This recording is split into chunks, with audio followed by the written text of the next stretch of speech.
Magandang araw mga kapolitika at welcome back dito sa ating YouTube channel. Sa vlog na ito ay ating pag-uusapan ang mga sariwang update dito sa Miss Universe 2024 at ang pagbawas na po ng mga production dito sa kailang beauty pageant katulad ng evening gown dito sa kailang preliminary round competition sa November 10. Pero bago ang lahat ay huwag kalimutang mag-like at mag-subscribe na rin kayo para updated kayo sa ating mga latest issue. So inulan po ng samot-saring reaksyon ngayon itong announcement ng Miss Universe 2024 na kung saan is wala na nga daw po itong evening gown dito sa preliminary competition. So ang production lang doon is itong swimsuit at the same time itong national costume. So yung evening gown is doon na po may papakita doon sa final sa November 17.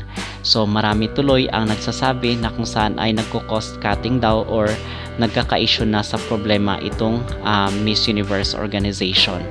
Okay, at medyo humina na nga daw itong Miss Universe. Magbibigay tayo ng reaksyon mga kapolitika kasi ito ay malaking impact po ito dito sa mga Pinoy. Yung nangyayari I think last year na kung saan is binalot na nga ng controversy at issue itong Miss Universe dahil sa pagiging bias. And I think na kung saan is ngayon naramdaman na nila itong panlalamig ng mga Pinoy dito sa kailang botohan kung kaya nagkakaroon na ng mga cost cutting dito sa kailang mga production. At yun din actually ang napansin ng ibang mga Pinoy, bakit daw hindi ganoon ka pasabog yung kanilang mga show ngayon unlike nga dito sa Miss Grand International na kung saan ay hindi nga maiwasan na maikumpara itong Miss Universe dito sa Miss Grand International. So at ang sabi nga ng ibang mga Pinoy ay parang na-downgrade na daw itong Miss Universe at ibang-iba na sa dati. Kasi ang maging format dito mga kapolitika ay 6 per region, per continent itong kukunin dito sa Miss Universe para sa top 30 and then 5 yung kukunin naman sa wild card.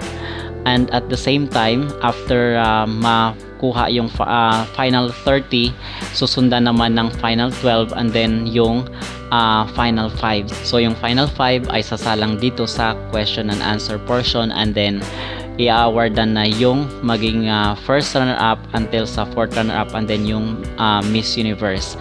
So yun po ang maging sistema dito sa kanilang beauty contest.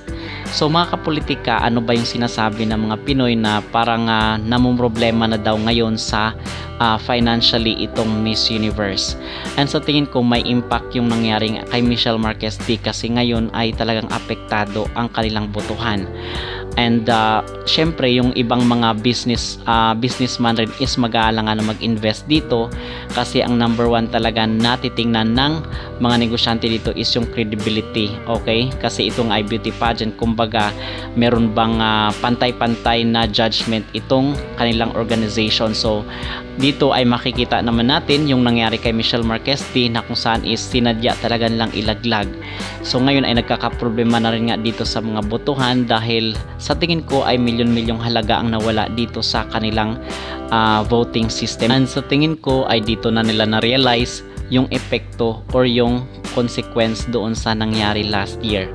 And makikita nga natin recently in the past few days ay nagpapakita na kumbaga ay maganda ang pakikitungo nitong si Anjac Rotative dito sa ating pambato na si Chelsea Manalo para bumalik yung loob ng mga Pinoy. So sa tingin ko naman mga kapolitika ay babalik pa naman yung loob ng mga Pinoy basta ipapakita lang ng Miss Universe na talagang patas at hindi bias itong ipinapakita nila, mo special na doon pa nga lang sa intro ay very controversial na yung naging video ni Anjac Rotative at ni Osmil na kung saan ay nagbintot-bintot na sila kung sino yung mananalo at yung kanilang paborito daw dito sa final 30.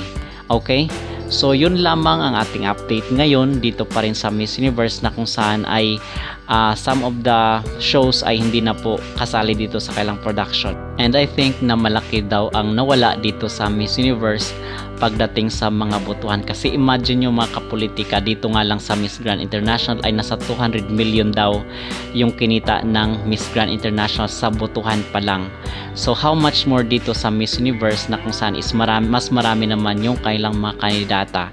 So ito ay pagpapatunay na kung sana isramdam na nila itong kasi kung ang Pilipinas yung ilalagdag nila ay malaki po ang market na mawawala dito sa Miss Universe, at worst comes to worst ay baka lumipat na nga ang mga Pinoy dito sa Miss Grand International, which I believe na ito yung kinatatakutan rin ng Miss Universe, kasi dito sa mga mayamang bansa na i-report at na-mention na natin dito sa ating YouTube channel na hindi sila masyadong makagenerate dito ng mga boto sa mga mayamang bansa sa mga western countries, dahil nga hindi naman sila ganoon ka-passionate dito sa mga beauty pageant.